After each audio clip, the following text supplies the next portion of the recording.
तो आज हम स्टार्ट कर रहे हैं next chapter, chapter number 9। Chapter number 9 आ जाएगा कौन सा, जिसको कहते हैं रे ऑप्टिक्स। क्या कहते हैं भाई? रे ऑप्टिक्स को हिंदी में क्या कहा जाता है? इसको किरण प्रकाशिकी।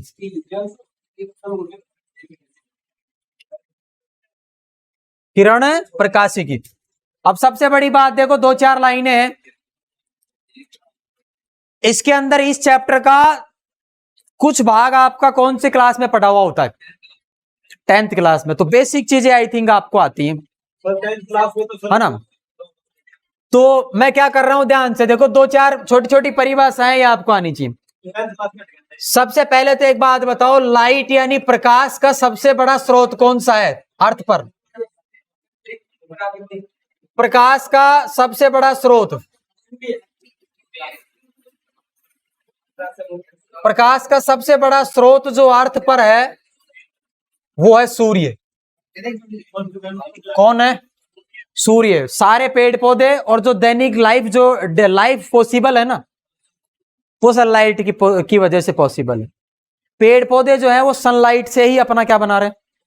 भोजन बना रहे हैं। वही सब प्रोसीजर्स हो रही हैं। और जिन प्लेनेट्स पर या ग्रहों पर सनलाइट नहीं पहुंच रही है, वहां पर वैसे भी लाइफ पॉसिबल नहीं है। वहां जीवों की उत्पत्ति हो ही नहीं रही। समझ में आ रही बात? तो एक तो सबसे बड़ी बात ये। अब देखो, अपने को पढ़ना है इसके लिए 2-3 चीजें। प्रकाश की प्रकृति को माना गया है 2 प्रकार की प्रकृति होती है प्रकाश की। प्रकाश की कणीय प्रकृति भी होती है और दूसरी प्रकृति होती है तरंग प्रवृत्ति। प्रकाश की द्वैत प्रकृति होती है। द्वैत प्रकृति क्या? प्रकाश को 2 तरह से माना गया है। प्रकाश की कणीय प्रकृति भी होती है और प्रकाश की तरंग। अब तरंगों के बारे में थोड़ा बहुत आपको ज्ञान होना चाहिए, वो हम आगे पढ़ेंगे। इस चैप्टर के अंदर हम प्रकाश को क्या मान करके पढ़ेंगे? कण मान करके पढ़ेंगे। न्यूटन ने भी प्रकाश के बारे में कुछ छोटी मोटी चीजें दी हैं। न्यूटन ने काफी टाइम पहले ही बता दिया था कि प्रकाश में कण होते हैं, कण।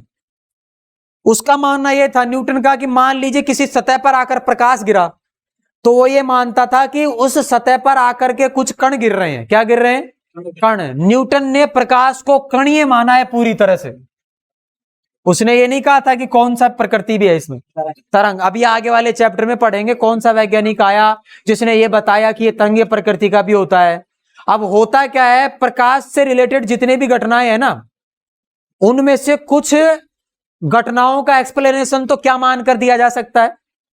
कण मानकर। और कुछ घटनाओं की व्याख्या केवल ये मानकर किया जा सकता है कि ये किस प्रकार का होता है? तरंग। तो चक्कर ये पड़ गया, प्रकाश को माने क्या, कण या तरंग?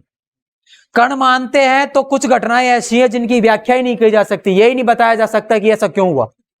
और अगर तरंग मानते हैं तो फिर कुछ घटनाएं ऐसी हैं जिनकी व्याख्या नहीं की जा सकती। इसीलिए लास्ट में फैसला किया गया कि कण, प्रकाश की द्वैत प्रकृति होती है, ड्यूअल नेचर होता है। कौन सी प्रकृति होती है? द्वैत प्रकृति में दोनों ही प्रकृतियां मान ली गई कि प्रकाश कणीय प्रकृति का भी होता है और तरंग प्रकृति का होता है। समझ में आई बात? अब देखो, आपने अगर टक्कर पढ़ी हो 11th क्लास के अंदर, टक्कर के अंदर क्या होता था? देखो, ये बैट है या कोई सतह है, बैट के ऊपर इधर से कोई बॉल आकर के टकराई और हम पूर्णतः प्रत्यास्थ टक्कर मान करके चल रहे हैं, तो ये जिस एंगल पे टकराएगी उसी एंगल पे वापस चली जाएगी। ठीक है? तो बाबा न्यूटन ने तो इसने टक्कर वाले नियम लगा दिए। न्यूटन ने कहा कि प्रकाश कैसा है? कण है। और इस प्लेट के ऊपर या इस सतह पर प्रकाश गिर रहा है, तो वो तो मान रहा है कि छोटे छोटे कण आकर किस पे गिर रहे हैं? सतह पर। और वो सतह पर करेंगे टक्कर। और 11th क्लास के टक्कर वाले रूल लगाना शुरू किया उसने। किसने? न्यूटन ने। और कहा कि देखो, ये प्रकाश गिर गया और ये प्रकाश चला गया। समझ में आई बात?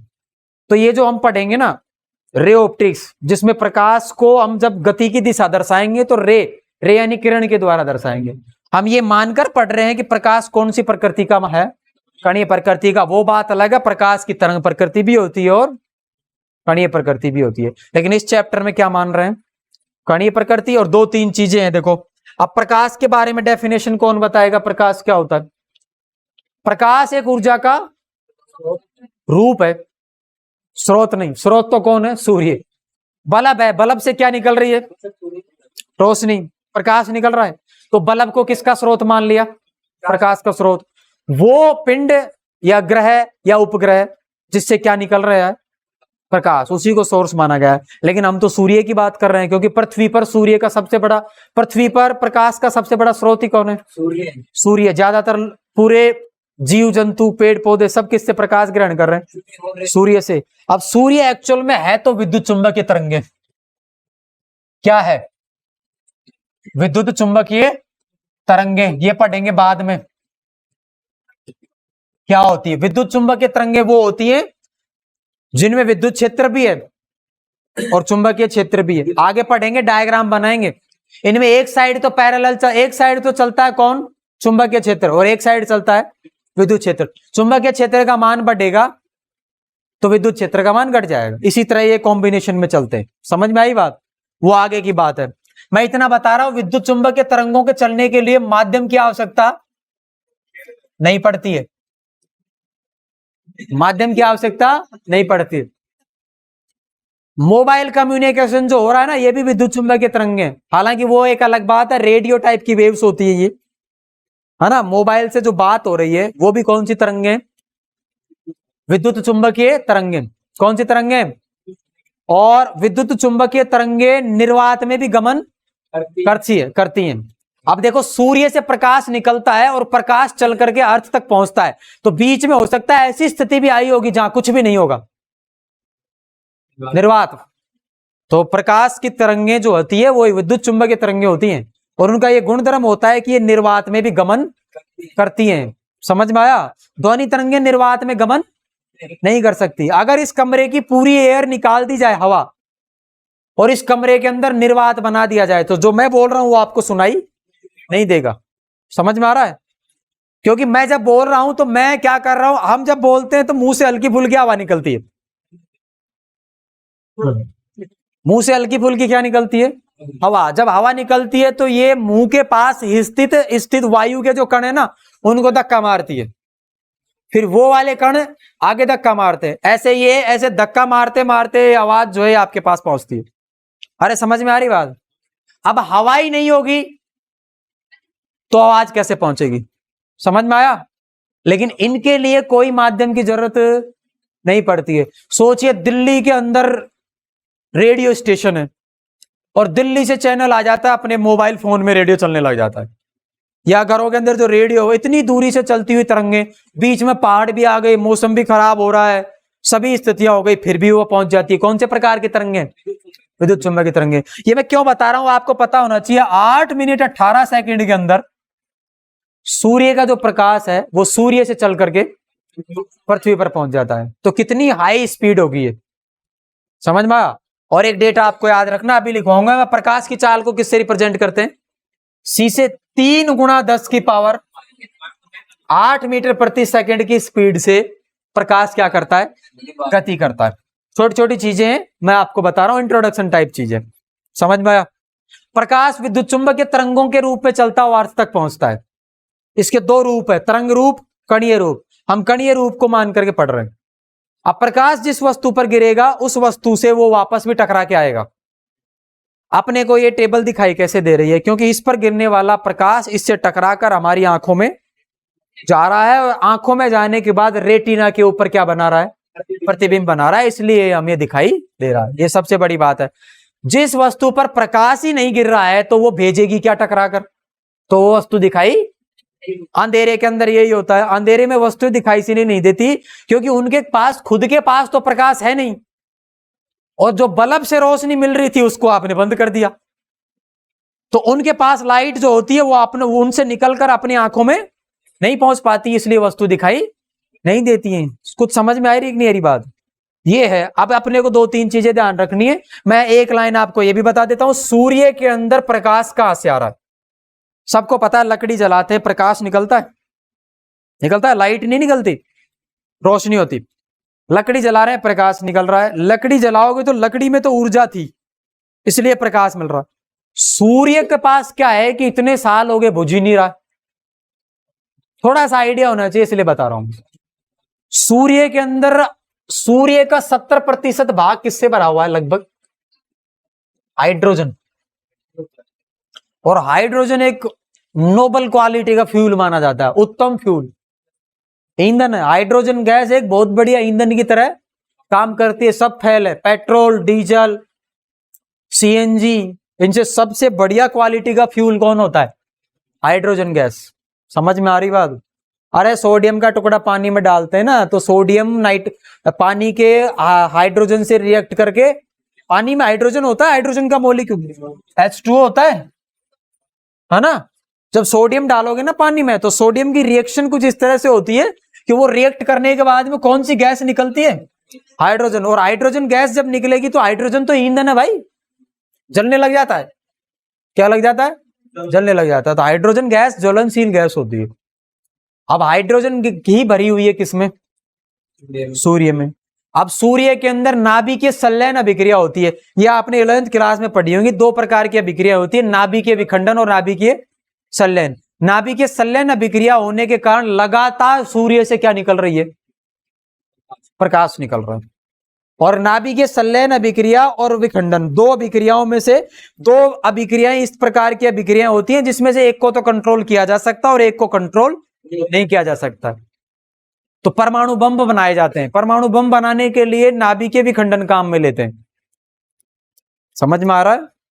ताकि उसके विखंडन की दर को कंट्रोल किया जा सके। रावत बाटा के अंदर अपने यहां राजस्थान में परमाणु बिजली घर, नाभिकीय विखंडन अभिक्रिया यूज में लेते हैं। यूरेनियम से बिजली बनाते हैं। क्या बनाते हैं? बिजली बनाते हैं। यूरेनियम का नाभिकीय विखंडन होता है, बहुत ज्यादा अमाउंट में हीट निकलती है। उस हीट से पानी गर्म करके भाप बनाई जाती है और भाप टरबाइन पे गिरती है और टरबाइन के घूमने से बिजली बनती है। तो रावत बाटा के अंदर नाभिकीय विखंडन अभिक्रिया यूज में आ रही है क्योंकि उसको कंट्रोल किया जा सकता है। अभिक्रिया को तेज किया जा सकता है, अभिक्रिया को कम किया जा सकता है। संलयन अभिक्रिया को कंट्रोल नहीं किया जा सकता है। तो सूर्य के अंदर लगातार अनकंट्रोल्ड रिएक्शन हो रही है। कौन सी प्रकार की? अनकंट्रोल्ड। और अनकंट्रोल्ड कौन सी होती है? नाभिकीय संलयन। उस अभिक्रिया के कारण लगातार कई वर्षों से क्या निकल रहा है? उसमें से प्रकाश निकल रहा है। समझ में आ रही बात? ये तो बैकग्राउंड हो गया, थोड़ा सा आपको याद रखना है। सूर्य की सतह का टेम्परेचर बताया जाता है लगभग 6000 से 7000 डिग्री सेल्सियस। अब कुछ बुकों में ये 6000 मिलेगा, कुछ में ये 7000 मिलेगा। तो ओवरऑल ये 6000 से 7000 के बीच। समझ में आया? शुद्ध लोहा ले लो, शुद्ध लोहा लगभग 1400 डिग्री सेल्सियस पे मेल्ट हो जाता है। 100 डिग्री सेल्सियस पर उबलते हुए पानी में हाथ नहीं डाल सकते हम। डाल सकते? नहीं डाल सकते। तो जिसको मरना हो डाल, तो क्या दिक्कत है? हाँ, मतलब रिजल्ट कुछ भी हो, कुछ भी कर सकते हैं फिर। तो मैं क्या कहना चाह रहा हूं, देखो कहां 100 डिग्री सेल्सियस उबलता हुआ पानी, कहां 1400 डिग्री सेल्सियस और कहां 7000 डिग्री सेल्सियस। समझ में आई बात? पकोड़ा बन जाएगा, पकोड़ा। तो थोड़ा सा ये कुछ आइडिया हुआ आपको। पहले तो ये बताओ, सन में से प्रकाश कैसे निकल रहा है? हाइड्रोजन गैस भरी हुई है, लगातार नाभिकीय संलयन अभिक्रिया हो रही है। नाभिकीय संलयन एक अनकंट्रोल्ड रिएक्शन है जो चल गई, अब ये नियंत्रित नहीं हो रही, लगातार चल रही है, कंट्रोल ही नहीं हो रही है ना। और अभी तो वैज्ञानिकों का ये आइडिया है, पता नहीं कितने हजार सालों तक सूर्य अपने को क्या देता रहेगा? हीट देता रहेगा। ऐसा अनुमान है उसको, उनका, कई हजार सालों तक। क्योंकि कैलकुलेशन के हिसाब से हाइड्रोजन गैस का, हाइड्रोजन उसमें एटम्स होते हैं, न्यूक्लियस, वो हाइड्रोजन से हाइड्रोजन जुड़ करके हीलियम में कन्वर्ट हो रहे हैं। किस में कन्वर्ट हो रहे हैं? तो हाइड्रोजन तो खत्म होती जा रही है। अरे फ्यूल जलेगा तो खत्म नहीं होगा, लेकिन उसके आकार और उसमें भरे हुए पदार्थ के हिसाब से ये अनुमान लगाया जा रहा है कि जिस रेट से वो खत्म हो रही है ना, उस रेट के हिसाब से वो अभी पता नहीं कई साल में जाकर के, कई हजारों लाखों सालों के अंदर जाकर के क्या होगी? वो खत्म हो गई। तो ये तो हो गया सन के बारे में बैकग्राउंड। प्रकाश एक सीधी रेखा में गमन करता है। प्रकाश को दर्शाने के लिए एक वर्ड यूज में लिया जाता है जिसको कहते हैं प्रकाश की किरण, और किरण को इंग्लिश में कहते हैं रे। ठीक है, ये क्या है? प्रकाश जिस दिशा में गति करेगा ना, उस दिशा में प्रकाश की गति को दर्शाने के लिए हम एक ये सीधी रेखा बनाते हैं। ये किसको दर्शाएगी? प्रकाश की किरण को। इसको क्या कहते हैं? प्रकाश की किरण। और इसके अंदर होगा क्या? दो हिस्से होंगे, इसको कहेंगे टेल, ये हो जाएगा हेड। हेड को हमेशा उधर रखना है जिस तरफ वास्तव में प्रकाश गति कर रहा है ना। हम इस चैप्टर के अंदर प्रकाश की गति को इस तरह दर्शाएंगे कि ये लाइन बनाएंगे, मैं क्या बना रहा हूं, ये प्रकाश आ रहा है इधर से, इधर कोई सोर्स होगा, उसमें से निकल के क्या आया है, ये प्रकाश आया है। कुछ समझ में आई कि नहीं यही बात? अरे समझ में आ रही छोटी छोटी चीजें। प्रकाश की गति की दिशा को दर्शाने के लिए बनाया गया तीर या एक सरल रेखा, जिसका एक सिरा हेड कहलाएगा, एक सिरा टेल कहलाएगा। जिधर हेड होता है उधर प्रकाश की गति की दिशा होती है, उसको क्या कहते हैं? उसको कहते हैं किरण। इस लाइन को क्या बोलेंगे? किरण। किरण का मतलब रे। समझ में आया? इसके बाद छोटी छोटी परिभाषाएं हैं। बीम, बीम कहते हैं पुंज को। किसको? पुंज को। कई प्रश्नों के अंदर लिखा हुआ मिलेगा कि एक किरण पुंज आ रहा है। किरण पुंज का मतलब बहुत सारी किरणों का समूह। तो देखो दो तीन चीजें ऐसे, एक बहुत सारी प्रकाश की किरणें आ रही हैं, इस टाइप का भी किरण पुंज हो सकता है। जब बहुत सारी प्रकाश की किरणें मिल जाएंगी तो ये क्या बनाएंगे? किरण पुंज। समझ में आ रहा है? पुंज को इंग्लिश में क्या कहते हैं? बीम। ये इस तरह का भी हो सकता है, दूसरा ये इस तरह का हो सकता है। ठीक है। तीसरा ये किरण पुंज इस तरह का हो सकता है, बिल्कुल एक दूसरे के समानांतर। इसको पता है कौन सा किरण पुंज कहते हैं? इसको कहते हैं अभिसारी। इसको कहते हैं अभिसारी बीम या पुंज। इसको कहते हैं अपसारी। अपसारी का मतलब है कि जो आगे की तरफ जाएगा तो फैलेगा, और जो आगे की तरफ जाएगा तो ऐसे सिकुड़ेगा। जो इकट्ठा होने वाले टाइप होता है उसको कहते हैं अभिसारी किरण पुंज, और जो फैलने वाला होता है उसको कहते हैं अपसारी, और जो समानांतर है उसको कहते हैं समानांतर किरण पुंज। समझ में आ रही बातें? छोटी छोटी चीजें आपको क्या करनी है? याद करनी है। क्लियर हो गया बात? प्रकाश एक कैसी रेखा में गमन करता है? प्रकाश एक सीधी रेखा में गमन करता है। प्रकाश एक सीधी रेखा में गमन करता है। इसका प्रमाण है हमारे पास में, है ना। जब आदमी धूप के अंदर जमीन पे चल रहा होता है तो जमीन पे उस पर छाया बनती है। इससे यह सिद्ध होता है कि छाया वाली जगह पर प्रकाश नहीं पहुंच रहा। डार्क कैसे हुए? वो जगह काली, वो ब्लैक कैसे नजर आ रही? क्योंकि जहां आप देखो, मान लीजिए ये लाइट हो गई, इसके सामने हम इधर खड़े हो गए तो जमीन के ऊपर हमारी छाया बनेगी। पीछे बल्ब है, हम जमीन पे ऐसे खड़े हुए, जमीन के पे क्या बनेगी? छाया बनेगी। क्यों बनेगी?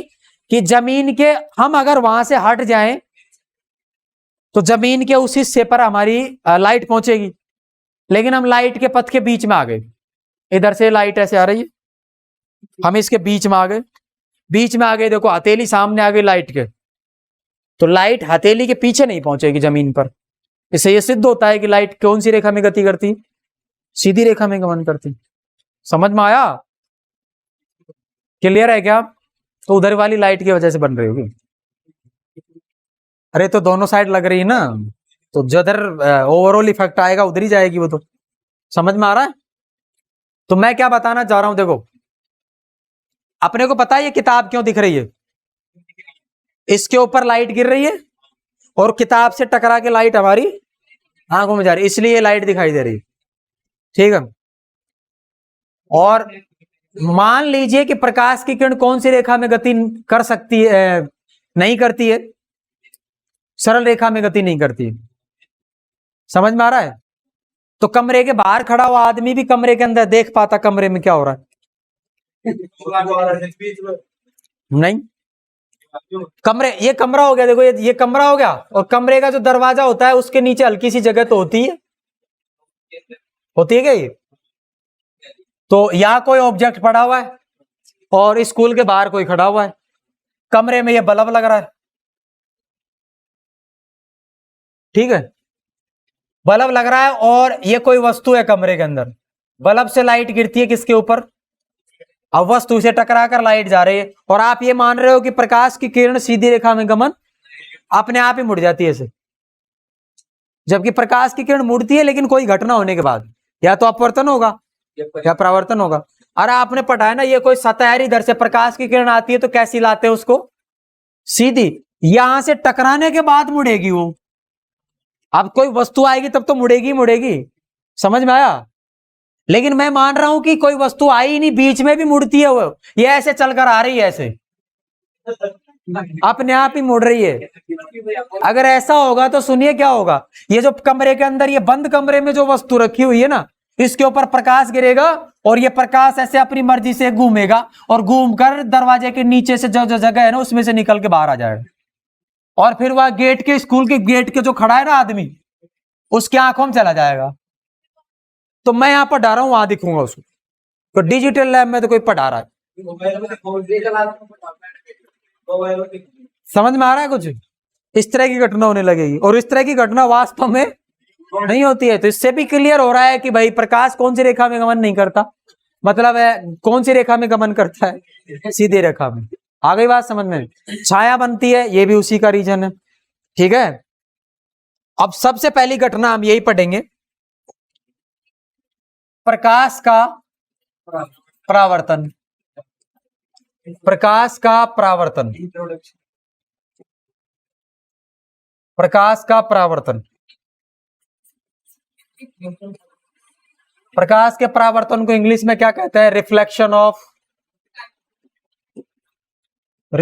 Of light. अरे आ गई बात समझ में? Reflection of light.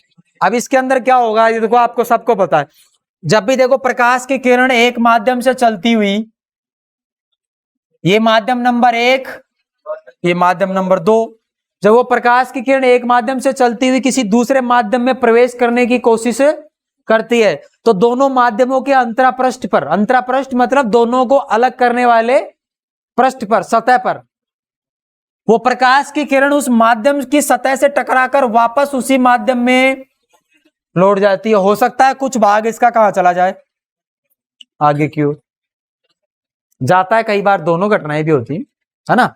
ऊपर से प्रकाश आ रहा है, ऐसे ये टकराएगा यहां सतह पर, सतह पर टकराने के बाद में ये ऊपर चला गया।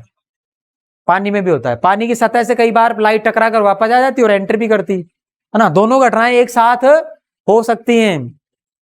कुल मिलाकर अपने को इतना ध्यान रखना है कि जो ये लौट कर उसी माध्यम में प्रकाश की किरण लौट जाती है ना, इधर से प्रकाश की किरण आई और यह टकरा कर उसी माध्यम में लौट गई, प्रकाश की यह घटना क्या कहलाती है? प्रकाश का परावर्तन। और जो दूसरी घटना होती है, जो दूसरे माध्यम में प्रवेश कर जाती है लेकिन अपनी गति की दिशा को बदल लेती है, अपनी गति की दिशा को बदल लेती है, उसको कहते हैं प्रकाश का अपवर्तन। कुछ समझ में आ रहा है? तो इसकी सिंपल सी डेफिनेशन है, कुछ है नहीं। मैं ये कोई सतह बना रहा हूं, सतह के नीचे पॉलिश कर रखी है और ऊपर वाली जो सतह है वो परावर्तक सतह का काम कर रही है, और इधर से कोई प्रकाश की किरण आती है और यहां टकरा कर ऐसे चली जाती है। इस कोण को कहते हैं कोण आई, इस कोण को कहते हैं आर। ये कौन सी किरण है? आपतित किरण, और इसको कहते हैं परावर्तित किरण। और ये जो एंगल होता है, इसको एंगल नहीं, इसको कहते हैं अभिलंब। छोटी छोटी परिभाषाएं हैं। और आई कौन सा कोण होता है? आपतन कोण। और आर कौन होता है? परावर्तन कोण। आर कौन सा कोण होता है? परावर्तन कोण, ठीक है। अब देखो ऐसा जरूरी नहीं है कि 100% रिफ्लेक्शन हो, है ना। कुछ सरफेसेस ऐसी होती है भाई कि लाइट टकराई, कुछ अंदर चली जाएगी, कुछ वापस चली जाएगी। तो अंदर जो चली गई दूसरे माध्यम में, वो घटना हो गई अपवर्तन, और जो टकरा कर वापस आ गई वो घटना हो गई परावर्तन। समझ में आ रहा है? तो अपवर्तन और परावर्तन की घटनाएं होती है। एंगल आई किसके बराबर होता है? एंगल आर के बराबर होता है। इसको कहते हैं परावर्तन का नियम। परावर्तन के 2 नियम होते हैं। पहला नियम यही कहता है कि आपतन कोण कितने कोण के बराबर होता है? परावर्तन कोण के बराबर होता है। और दूसरा नियम यही है, आपतित किरण, परावर्तित किरण और अभिलंब तीनों एक ही तल में होते हैं। ये आपका परावर्तन हो गया, है ना। परावर्तन होने के लिए शर्त क्या है? दूसरी साइड पॉलिश होनी चाहिए, अदरवाइज ट्रांसपेरेंट मटेरियल होगा तो लाइट किधर चली जाएगी? नीचे चली जाएगी। मिरर देखा है सबने? मिरर के अंदर हम शक्ल देखते हैं, परावर्तन के कारण शक्ल बनती है, हमारी इमेज बनती है। नहीं आया समझ में? हम मिरर को हमारे शक्ल के सामने रखते हैं, लाइट कहीं से गिर रही होगी, टकरा कर किस में गिरती है? कांच के ऊपर या मिरर के ऊपर गिरती है। मिरर के ऊपर गिरने के बाद एक इमेज बनती है, वो इमेज हमें दिखाई पड़ती है ना। अब समतल दर्पण से प्रतिबिंब का निर्माण हम आगे देखेंगे।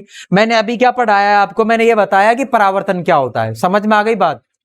तो पहले तो हम पढ़ेंगे परावर्तन, ये लिखेंगे, उसके बाद हम लिखेंगे अपवर्तन। तो ये आज आपका क्या कंप्लीट हो गया, परावर्तन। बाकी हम पढ़ेंगे अगली क्लास में।